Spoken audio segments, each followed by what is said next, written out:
When something is important enough, you do it even if the odds are not in your favor. I think it is possible for ordinary people to choose to be extraordinary. The first step is to establish that something is possible. Then probability will occur. Persistence is very important.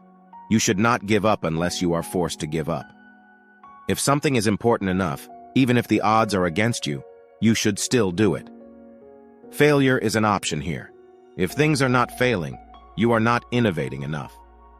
People should pursue what they're passionate about. That will make them happier than pretty much anything else.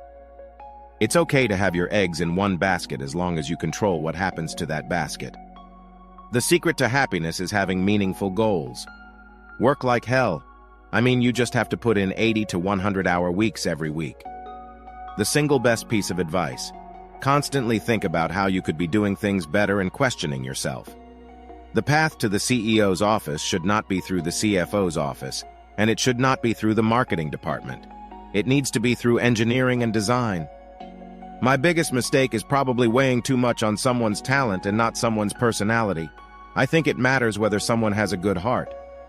You want to have a future where you're expecting things to be better, not one where you're expecting things to be worse. Great companies are built on great products. I think it's very important to have a feedback loop where you're constantly thinking about what you've done and how you could be doing it better. You have to be pretty driven to make it happen. Otherwise, you will just make yourself miserable. You get paid in direct proportion to the difficulty of problems you solve. Don't confuse education with school. I didn't go to Harvard, but people who work for me did.